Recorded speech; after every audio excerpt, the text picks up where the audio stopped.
एक बहुत ही गंभीर विषय है जिसपे मुझे लगता है कि तमाम लोगों को बात करना चाहिए, वीडियोज करना चाहिए, आवाज उठाना चाहिए और मुझे आप तमाम लोगों का साथ भी चाहिए इस विषय पे।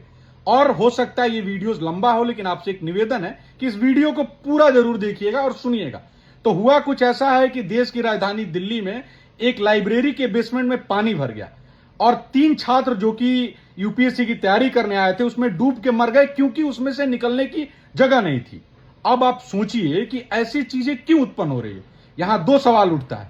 पहला सवाल यह कि आखिर ऐसी चीजें उत्पन्न हो ही क्यों रही हैं, और दूसरा कि वो तमाम गुरु महागुरु लोग जो लोग आके यूट्यूब पर, फेसबुक पे, आपके तमाम सोशल मीडिया पर बहुत अपने आप को महान टीचर कहते हैं, उनकी चुप्पी किस बात को लेकर। अब सबसे पहले यहां समझने का विषय वस्तु यह है कि आखिर छात्रों के ऊपर ऐसा टॉर्चर, और मैं टॉर्चर क्यों कह रहा हूं यह भी मैं आपको बताऊंगा कि ऐसी चीजें हो क्यों रही हैं।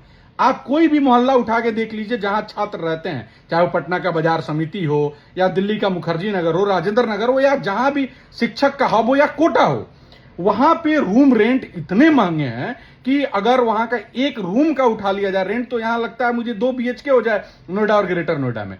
और उस एक रूम में बच्चे जो हैं इस कदर मतलब इस गर्मी में है कि उनकी पूछिए मत, और ये जानबूझ के उनको पता है कि ये स्टूडेंट हब है, इसलिए वो रेंट बढ़ाया जा रहा है और इस पर कहीं से कोई रोक नहीं है। अगर आप मुखर्जी नगर में चल जाएं तो रूम देख लें तो आपको डर लगने लगे, इतना अंधेरा, इतना छोटा रूम और इतना महंगा है।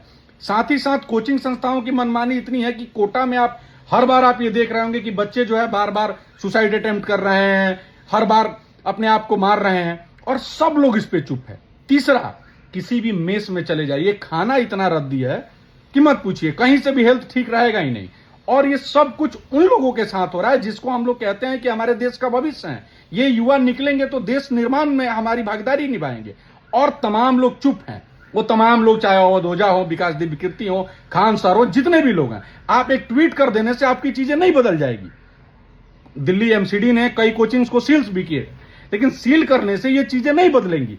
बदलेगा एक तो प्रॉपर प्रोटोकॉल लाने से। देखिए ना, तमाम चीजें होने के बावजूद पेपर लीक हो जाता है। धारा 370 जैसा मुद्दा जब सॉल्व कर लिया जाता है, राम मंदिर जैसा मुद्दा जब सॉल्व कर लिया जाता है, तो आपको क्यों नहीं लगता कि पेपर लीक जैसा मुद्दा सॉल्व कर लिया जाएगा। ये चीजें मैंने, अगर छात्र हित में हम बात नहीं करेंगे तो देश हित में बात नहीं होगी।